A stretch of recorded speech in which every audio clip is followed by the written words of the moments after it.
6টা পর রাত 11টা পর্যন্ত গ্যাস পাম্প বন্ধ হয়ে এনে একটা প্যারা। আবার প্রত্যেকটা পাম্পে গেলে অনেক সিরিয়াল, ভালো লাগে না গাড়ি, আসলে ভালো লাগে না আসলে। বেরোয় নাই সকালে, বাসা থেকে নাস্তা করে বেরিয়েছিলাম ওনাদের বসে, সকালে নাস্তা করি নাই, যার কারণে আমাকে 200 টাকা দিয়েছিল নাস্তা করার জন্য, বাট টাকা তো আমি পকেটে রেখে দিছি। এই নতুন গাড়িটা দিয়ে আমি সব জায়গায় যাবো, প্লাস সব জায়গায় ব্লগ আপনারা পাবেন। স্যার কেমন লাগতেছে স্যার আপনি যে রাস্তাতে যাইতেছি নতুন একটা গাড়ি নিচে, স্যার কেমন লাগতেছে? এখানে সিরিয়ালে লেগে আছে, আমি এখানে সিরিয়ালে দাঁড়াইছি, 7 নাম্বার সিরিয়ালে দাঁড়াইছি আমি এখানে এসে। রোদ তেমন বাতাস, পরানটা জোড়ায় যাইতেছে কেমন জানি একটা, এই হচ্ছে ব্যাপার এই জায়গার পরিস্থিতি। আর এই যে মধ্যপুরে গড়, মাঝখান দিয়ে রাস্তা, দুই পাশে বড় বড় গজারি গাছ, আর মাঝখান দিয়ে আমরা যাইতেছি, পরিবেশটা ঠান্ডা। হাই ব্রিয়ান, কি অবস্থা সবার, কেমন আছেন সবাই? আসলে সবাই অনেক বেশি ভালো আছেন, আমিও অনেক ভালোই আছি। আর আজকে সকাল সকাল বেরোলাম, আজকের এখন ভোর 5:30 বাজে, এখন মানুষ নামাজ পড়ে অলরেডি মসজিদ থেকে বের হইতেছে। আমি পেছনে দেখলাম যে কিছু কিছু লোকজন আছে যারা নামাজ পড়ে সকাল সকাল, ওনারা রাস্তা থেকে বের হইলো, মানে নামাজ পড়ে বের হইলো। আর আমি খুব সকাল সকালে বেরিয়ে পড়ছি, আজকে কই যাবো শিওর বলতে পারতেছি না। তো চলেন আগে যাই, আগে আমার গাড়িটার কাছে যাই। তো আপনাদেরকে নতুন একটা সারপ্রাইজ দেওয়ার কথা ছিল আমার কিছুদিন আগে, বাট ওইটা দিতে পারি নাই। বাট আজকে থেকে দেখতে পারবেন যে নতুন একটা মেহমান আমাদের সাথে যুক্ত হয়েছে, ওইটা হচ্ছে গাড়ি। আর এখন থেকে আমি রেগুলার প্রতিদিনই ব্লগ করতে পারবো, আমি কোথায় যাই কি করি, বাট সুন্দর সুন্দর ব্লগ পাবেন আপনারা। তো চলেন আগে যাই। আর আমি একটা কথা বলি, আমাদের বাড়ির রাস্তাটা কিন্তু এই, আর ওদের সামনে কোথায় ঘেউ ঘেউ করতেছে, তো কোথা থেকে আমার অনেক ভয় লাগে। তো কি আর করার, সকাল সকাল কোনো গাড়ি ওড়া নাই, কোনো কিচ্ছু নাই। তো চলেন আগে যাই। আর ফাইনালি চলে আসলাম আমাদের পার্কিংয়ে দেন কতগুলা গাড়ি, বাট এই একটা পার্কিং খালি আছে, বাট ওই একটা খালি আছে, আর কিন্তু সব কিন্তু বুক, মানে অলরেডি ভরে গেছে। বাট এই মাঝখান থেকেও কিন্তু গাড়ি থাকে। আর আমার গাড়ি হইতেছে এই যেটা নতুন একটা গাড়ি। তো আল্লাহর রহমতে এই নতুন গাড়িটা দিয়ে আমি সব জায়গায় যাবো, প্লাস সব জায়গায় ব্লগ আপনারা পাবেন। তো আমার জন্য সবাই দোয়া করবেন, আমি গাড়িটা চালাইতেছি বর্তমানে। আর আমার গাড়িটা হচ্ছে 20-এর মডেলের গাড়ি, 14 রেজিস্ট্রেশন। আমি এখনও নাম্বার প্লেট পাই নাই, আমার গাড়িটার নাম্বার প্লেট পাই নাই। তো এটা রুহি এন্টারপ্রাইজ থেকে নেওয়া, বাড়িধারা থেকে। তো গাড়িটা 20-এর মডেলের গাড়ি, খুবই সুন্দর দেখতে, খুবই চমৎকার লাগে। চাকার হুইল দিয়ে জাপানি, বডি কিট করা, সাইড সুইডে আমি আপনাদের দেখাইতেছি। তো আল্লাহর রহমতে এই গাড়িটা দিয়েই আমি সব জায়গায় ঘুরবো, তো সব জায়গায় ব্লকে আপনারা পাবেন। আমার গাড়ির মাথাটা দেখেন কেমন, বাট এখন তো এখানে অন্ধকার, যার কারণে দেখাইতে পারতেন না। চলেন গাড়িটা নিয়ে এখন বের হই। আর ওইখান থেকে সোজা চলে আসলাম স্যারদের বাসা, তাদেরকে নিয়ে কোথায় যাবো শিবির এখন জানি না। আর এই যে আমার গাড়িটা, এই হচ্ছে আমার গাড়ি। আর এটা আমি মূলত চালাইতেছি এখন থেকে রেগুলার ব্লগ যাবে, তো আমি বলছি। আর স্যারদের বাড়িটা হচ্ছে এটা, যাদেরকে নিয়ে আমি কোথায় যেন যাবো, বাট এখান থেকে উঠবে, আবার সামনে কিছু দূর যাওয়ার পর এখান থেকে আবার কিছু লোক উঠবে, ওঠাবার দেন আমরা কই যাবো, পরে ওনাদের জিজ্ঞামো যে আমরা কোথায় যাবো। আমি কিন্তু নিজেও কিন্তু এখনও জানি না যে আমি কোথায় যাইতেছি আজকে, বাট আমাকে কিছু বলে ওনাই বলছে গাড়ি নিয়ে আসতে, বাট আমি এখানে গাড়ি নিয়ে আসছি। আর আমার গাড়িটা পুরোটুকু আপনাদেরকে দেখাই একটু, বাট না দেখলে বুঝতে পারবেন আমার গাড়িটা কেমন, একটু দেখেন। এই তো, আর অলরেডি আমি বেরোবো, সারা আসতেছি, তো চলেন যাই। আর ফাইনালি আমরা ঘরে ভিতরে এসে পড়ছি। তো আমরা যাইতেছি মূলত আজকে ময়মনসিংহ শিক্ষা বোর্ড। তো এই স্যারের মাধ্যমে স্যার আমাকে নিয়ে যাইতেছে যে চলো ময়মনসিংহ শিক্ষা বোর্ডে যাই। তো স্যার আমাদের কাছে গুলো মানুষ, তার স্টুডেন্ট আমি ধরতে গেলে ওইরকমই আর কি। তো স্যার আজকে আমরা কই যাইতেছি? ময়মনসিংহ শিক্ষা বোর্ড। স্যার কেমন লাগতেছে স্যার আপনি যে রাস্তাতে যাইতেছি নতুন একটা গাড়ি নিচে, স্যার কেমন লাগতেছে? আরে দেখেন যে বানর স্যার, এই যে বানর একটা, কেমন লাগতেছে? অনেক ভালো লাগছে না কি? গ্রামের একটা প্রাকৃতিক একটা পরিবেশ। আমরা কিন্তু এখন মধুপুর ঘরের ভিতরে আছি, আর পিছনে আরেকটা স্যার আছে, উনি হয়তো ঘুমাইতেছে। আর পুরা গাড়ি কিন্তু একদমই ফাঁকা, শুধু ভিতরে খাতা শিক্ষা বোর্ডে দিয়ে আমরা আইসা পড়বো। আর এই যে আমরা পাহাড়ের ভিতরে যাইতেছি, খুবই সুন্দর রাস্তাটা। আগে কিন্তু এরকম রাস্তা ছিল না, ভাঙ্গা ভাঙ্গা রাস্তা ছিল, বাট চাপা রাস্তা ছিল। আর এখন কিন্তু রাস্তাটা অনেক উন্নত হয়েছে, ভালো লাগতেছে, আমাদের খুব ভালো লাগতেছে যে রাস্তা দিয়ে যাইতেছি। এইরকম রাস্তা পাওয়া খুবই কষ্ট, বা বাংলাদেশে শুধু খাগড়াছড়ি কিংবা ভালো ভালো জায়গায় গেলে এরকম দৃশ্য দেখতে পারবেন। তো চলেন যাইতে থাকি, আপনারা এনজয় করতে থাকেন আমাদের মধুপুর গড় পাহাড়। এটা হচ্ছে ময়মনসিংহ হাইওয়ে রোড, নতুন হয়েছে। তো আমরা এই রাস্তা দিয়ে যাইতেছি। আচ্ছা, এটা হচ্ছে গড়। আর ফাইনালি আমরা শিক্ষা বোর্ডে এসে পড়ছি। আর আমার গাড়িটা হচ্ছে এই, আর হচ্ছে এখানে সিরিয়ালে লেগে আছে। আমি এখানে সিরিয়ালে দাঁড়াইছি, 7 নাম্বার সিরিয়ালে দাঁড়াইছি আমি এখানে এসে। আর ওইখানে ভিডিও করতে দিতেছে না, পুরো 7 নাম্বার সিরিয়াল। ওইখানে আরও আছে, ওইখানে হাইস ঢুকতেছে, বাট আমি অনেক লেট করে ফেলছি রাস্তায় আসার সময়। হালকা পাতলা বৃষ্টি, জ্যাম কি এক অবস্থা। তো আর হচ্ছে এই যে সিরিয়ালে গাড়ি এখান থেকে ঢুকতেছে, এই যে গাড়ি ঢুকবে। আমরা এই যে ময়মনসিংহ শিক্ষা বোর্ডে, এই শিক্ষা বোর্ডে আসছি। এই যে লেখা আছে পাশে শিক্ষা বোর্ড। আর এই যে আমাদের গাড়িটা এখানে, আমাদের গাড়িটাই পাশে রাখছি। স্যাররা নেমে গেছে, বাট আমি নিচে দাঁড়ায় আছি, অনেকক্ষণ যাবো দাঁড়ায় আছি। স্যার আসতেছে না, স্যারে ফোন দিমু, তারপর দেখা যাক যদি আসে তাড়াতাড়ি বের হইতে পারবো। আর যদি না আসে অনেক দেরি হয়ে যাবে এখানে। এমনি সকালে নাস্তা বলতে কিচ্ছু করি নাই, আর আমি সকালে নাস্তা করে বেরোইছিলাম, যার কারণে খুব ভালো লাগতেছে। মানে আমি নাস্তা করে বেরোইছি, বাট নাস্তা না করে বেরোই নাই। সকালে বাসা থেকে নাস্তা করে বেরিয়েছিলাম, ওনাদের বসে সকালে নাস্তা করি নাই, যার কারণে আমাকে 200 টাকা দিয়েছিল নাস্তা করার জন্য। বাট টাকা তো আমি পকেটে রেখে দিছি, বাট আমার ওটা লাভ। তো যাই হোক, লাভ আর ক্ষতি সেটা বিষয় না, বিষয় হইতেছে ওনারা আমার 2-3 ঘন্টা ধরে বসায় রাখছে, বাট এখন আসতেছে না। আল্লাহ আল্লাহ করি যেন তাড়াতাড়ি ফিরে আসে, আমি তাড়াতাড়ি বাসা বাড়ি পর্যন্ত চলে যেতে পারবো।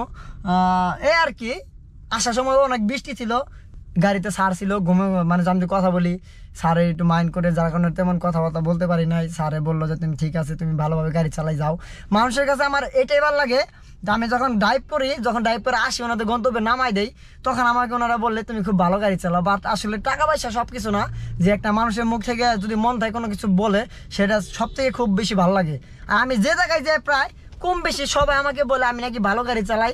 তো একটু পরে যখন স্যার আসবো, আমরা যখন এখান থেকে রওনা হবো, বাট তখন আমি দেখাবো যে স্যার আমার সাথে কি বলে, তখন আপনারা শুনতে পারবেন। তো সব বইসা থাকি গাড়িতে, আর কিচ্ছু করা নাই। যে মোবাইল ভাঙ্গাচোরা একটা ফোন চালাই, আমি শ্যাম্পুনি ফোন চালাই, তো কিছু মনে করেন না, গরিব মানুষ। আর এই যে আমার গাড়িটা, তো দেখেন আমার গাড়িটা 20-এর একটা মডেল, বাট গাড়িটা নতুন নিছি আমি। এই গাড়িটার জন্য অনেকদিন আমি অপেক্ষা করছি, গাড়িটা কবে আসবে। বাট এই গাড়িটা অলরেডি আমি হাতে পেয়েছি আল্লাহর রহমতে। আল্লাহ তাআলাকে অনেক অনেক শুকরিয়া। আর যাই হোক, আমরা এখন একটু পরে এখান থেকে রওনা হবো। রওনা হওয়ার পর যেন কোথায় যায় তাও শিওর বলতে পারতেছি না। স্যারদেরকে নিয়ে ঘোরা খুবই কষ্ট, এই ডানে যাও বামে যাও, এনে দাঁড়াবে, এই করবে, মানে আসলে নিজের কাছে কেমন জিনিস লাগে। তো যাই হোক, স্যারদের নামে আমি দুনাম করতেছি না, বরং সুনাম করতেছি। স্যাররা খুব ভালো মানুষ। আর সব থেকে বেশি ভালো লাগছে স্যারে আসার সময় যে একটা ঘুম দিছিল, আমার বলছে দিয়ে সিটেছি সব লাগাই দাও, একটা ঘুম দেয়, এক ঘুমে নাই ডাক দিছি, গাই কোন পর্যন্ত আসছো? আমি বললাম স্যার শিক্ষা বোর্ডে এসে পড়ছি। পরে আমার কথা বিশ্বাসই করতেছে না আমি শিক্ষা বোর্ডে এসে পড়ছি। পরে বলতেছে এটাই নিই, মানে দান্দা ধরে গেছে আর কি, যেরকম আর কি। তো সব যাই হোক, আর গাড়ির থেকে নামে দেখি কিছু লেট, ওনাদের ডাইকে নিয়ে আসি, ফোন দিলে ফোন ধরতেছে না, আর ওনাদেরকে একটু নিয়ে ব্যস্ততার মধ্যে আছি। আর যে পাম্পটাতে দাঁড়াইছি আমরা, এটা হচ্ছে আলহাস নবাবের ফিলিং স্টেশন। ওইখানে সুন্দর করে একটা নাম লেখা আছে, আলহাস নবাবের ফিলিং স্টেশন। আর আমি বললি গাড়ির ভিতরে, স্যার কিন্তু নাইমে চলে গেছে, চা ঠাকাইতেছে, আমার বললো যাইতে, আমি কিন্তু যাইতেছি না, বাট আমার গাড়িতে থাকতে হবে। গাড়ি একটু লাগাইতেছে, আমি একটু যাইতেছি। আর ওই যে পাম্পের সিরিয়াল দেখেন, উল্টা গ্যাস নিতেছে, মানে আমরা এই পাশে গেলে দেয় না, কিছু ভিআইপি আছে যারা, তাদেরকে গেলে দেয়। মানে আসলে পাম্পের নিয়ম এটা, মানে আমরা কি করছি বুঝি না। তো যাই হোক, সামনে একটু লাগাইতে হবে আর গ্যাস নিতে হবে। আর 5 টাকার পিছনে বইরে আছি আমি। 5 টাকায় যদি 5 মিনিট করে গ্যাস নিতে, আধা ঘন্টা সময় লেগে যাবো আমার। আর আধা ঘন্টা গাড়িটা আস্তে আস্তে ঠিক যাইতে হবো। তো আর কিচ্ছু করার নাই, এভাবেই চলতে হবে। কি একটা বিপদে পড়ে গেলাম, পাম্পে প্রেশার নাই, পাম্পে প্রেশার উঠাইতেছে, তার জন্য কইতেছি এত লেট হইতেছে কেন। আমি শিওর বুঝতে পারলাম না যে কি। আমি পরে ভাবলাম যে কিছু একটা প্রবলেম হয়েছে এই জায়গাতে, মানে জায়গাটা। এখন গাড়ি একটু আগে থেকে স্টার্ট দিই, গাড়ি কিন্তু স্টার্ট দিলাম এখন অলরেডি। যে বাতি লাইট শো করতেছে, সব শো করতেছে। ওমা, সামনে গাড়িটা আগাইতেছে না কেন? ওই দেখেন, ওই যে ড্রাইভারে ঘুমাইতেছে। তো যাই হোক, পাম্পে যেতে আস্তে আস্তে দিতেছে, তো আমার রাস্তা তাকাই তবু। সত্যি কথা বলতে কি জানেন, প্রত্যেকটা পাম্পে এরকম একটা কষ্ট। 6টা পর রাত 11টা পর্যন্ত গ্যাস পাম্প বন্ধ হয়ে এনে একটা প্যারা। আবার প্রত্যেকটা পাম্পে গেলে অনেক সিরিয়াল, ভালো লাগে না গাড়ি, আসলে ভালো লাগে না আসলে। কি ভাই, আমি এখন খুব সুন্দর একটা জায়গা দাঁড়ায় আছি। এই পাশে পুরো একটা মাঠ, আর এই হচ্ছে আমার গাড়িটা। আর এই পাশে পুরো একটা মাঠ, আর এইদিকে তো তাকানো যায় না। ওয়েদারের অবস্থা খুবই ভালো, মানে এতটা রোদ, মানে এদিকে দাঁড়ায় থাকা যে কি কষ্ট, মানে আমি বইলে বোঝাইতে পারবো না। আর এই রোদটা কিন্তু শীতের দিনে পাওয়া যায় না, শুধু গরমের দিনে পাওয়া যায়। রোদটা যদি আমরা শীতের দিনে যদি পাইতাম তাহলে খুব শরীরটা ভালো লাগতো। বাট শীতের দিনে গরম থাকা ভালো, আর গরমের দিনে রোদ, মানে এটা কেমন জানি একটা ভালো লাগে না। বিশেষ করে শীতের দিনে সব থেকে বেশি ভালো লাগে, আর গরমের দিনে ভালোই লাগে না। আর এইদিকের ওয়েদারটা দেখেন কি সুন্দর, মাশাল্লাহ। একটা গাড়ি নাই, শুধু আমার গাড়িটা মাঠের ভিতরে রাখছি, একটা গাড়ি মাঠের ভিতরে রাখছি। আর গাড়িটার অবস্থা খুব খারাপ, কেদার দিয়ে অবস্থা খুবই খারাপ। আর গাড়ির মধ্যে সার দুইটা নামে গেছে, খাইতে গেল, বাট আমি খাবো না। সকালে খাইছিলাম, বাট এখন আর খাওয়া প্রয়োজন নাই, দুপুরে হলে লাঞ্চ করবো। তো চিন্তা ভাবনা করলাম যে এখানে একটু নেমে হাঁটাচলা করি। তো ভালো লাগতেছে, যেমন রোদ তেমন বাতাস, পরানটা জোড়া যাইতেছে কেমন যেন একটা। এই হচ্ছে ব্যাপার, এই জায়গার পরিস্থিতি। আর যে জায়গাটা দাঁড়ায় আছি এটা হচ্ছে ময়মনসিংহ রহমতপুর বাইপাস। ওইখানে একটা চায়ের দোকান ভালো আছে, ওই যে পাশে আমার আঙুলটা দেখতে পাচ্ছেন, ওই পাশে একটা চায়ের দোকান ভালো আছে। বাট ওইখানে খাবার দাবার করার পরে উনি বললো যে একটা চা খামো, এইদিকে চা নাকি খুব বিখ্যাত, গরুর দুধের চা। বাট আমি চা পান চিকেটে একদমই কিছু খাই না, তো আমাকে খাইতে বললো, অনেকবার বললো যে চলো যাই খাই। আমি বললাম না স্যার, আমি চা পানের সিগারেট এগুলো কিছু একদমই খাই না, আর চা খাইলে হঠাৎ করে যে জিভা পড়ে যায় তখন আর ভাত খাইতে পারবো না বাড়িতে। তো চলেন একটু পরে বের হইতেছি, এখানে একটু ঘোরাফেরা করি। আর এদিকের বাতাসটা খুব ভালো লাগতেছে আমার, খুবই ঠান্ডা বাতাস, যেমন রোদ তেমন বাতাস। আর এই যে আমার সাদাপুরি, অনেকটা নাম সিলেক্ট করতেছি যে সাদাপুরি, কি নাম দেবো ভাবতেছে না, পরে শেষ পর্যন্ত ভাবলাম যে সাদাপুরি নামটা দিয়ে দেই, কারণ সাদা বাট মাঝখানে টুকাটা পরির মতো, মানে কেমন যেন একটা জিব্বা, মনে হয় যে লিপস্টিক পরাই দিছে আমার গাড়িটারে, মনে হবে লিপস্টিক পরাই দিছে, কে জানি, সেম ঠিক সেরকমই এই আর কি। আর এই যে মধ্যপুরের গড়, মাঝখান দিয়ে রাস্তা, দুই পাশে বড় বড় গজারি গাছ, আর মাঝখান দিয়ে আমরা যাইতেছি। পরিবেশটা ঠান্ডা, আর ভিতরে এসি চলতে আছে। স্যারের বলে খুব ভালো লাগতেছে, স্যার বলতেছে যে বাহ অনেকদিন পরে আসলাম, তো খুব ভালো লাগতেছে। স্যার আপনি কিছু বলেন স্যার? পরিবেশটা খুবই সুন্দর, ভালো লাগতেছে। কেমন গাড়ি চালাইতেছি স্যার? এই যে আপনাকে নিয়ে আসতেছি, কমফোর্টেবল জার্নি, ভালো লাগতেছে, খুব ভালো ড্রাইভার তুমি। তাই স্যার আমি এই জিনিসটাই দেখি যে আমি যে জায়গায় যাই মানুষ শুধু আমার একটা কথাই আমি বলে ভালো গাড়ি চালাই, এটা হাসান না মিশে স্যার? আপনাদের একটু বলে দেন। সত্যি গাড়ি তুমি ভালো গাড়ি চালাও, মিশা কথা কইতেছেন না স্যার? ভালো চালক হয়ে প্রত্যাশা রাখি স্যার। মিশা কথা তো কইতেছেন না, বার দেখো দেব আমি দিতেছেন ক্যামেরা ভিডিও করতেছি দেখে, তাই বলে না ভালো গাড়ি চালাও। আচ্ছা ধন্যবাদ। গাড়ি চালাচ্ছ। তো যাই হোক আমি বলে ভালো গাড়ি চালাই, স্যারে বলতেছে। তো যাই হোক সবাই আমার জন্য দোয়া করবেন এই আর কি। স্যার গাড়ি কেমন হয়েছে স্যার? আমার গাড়ি যে গাড়িটা ভালো, গাড়িটা ভালো না স্যার? গাড়ি কিন্তু খুবই সুন্দর স্যার। স্যার আপনার পছন্দ হয় নাই? অবশ্যই পছন্দ না হলে গাড়ি ভাড়া করছি। সেটাই। তো যাই হোক স্যার আমার গাড়িটা খুব পছন্দ করছে। ফার্স্টের দিকে বলতেছে খুব নতুন গাড়ি, কয়দিন হলো কিনছো? আমি বললাম যে স্যার 2-3 দিন হইতেছে এই আর কি।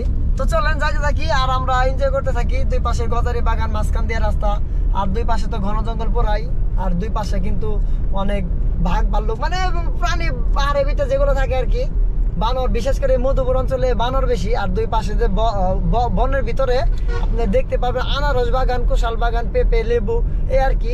তো যদি ভিতরে যাইতে পারতাম তাহলে আপনাদের দেখাইতে পারতাম, আর আমাদের তো ভিতরে যাওয়া সম্ভব না, তাই আমরা রাস্তাতে যাইতেছি বইলা দিলাম। তো সামনে একটা বাজার পাবো, স্যারে বলতেছে যে মধুপুরে আনারস কিনবো। তো আপনারা জানেন যে মধুপুরে আনারস ফেমাস বাংলাদেশের ভিতরে, মধুপুরের কিংবা রাঙ্গামাটির দুইটা জায়গার আনারস কিন্তু ফেমাস। তো আমরা যাই, স্যারে বলে আনারস কিনবো, তো ওইখানে গিয়ে দাঁড়াইতেছি।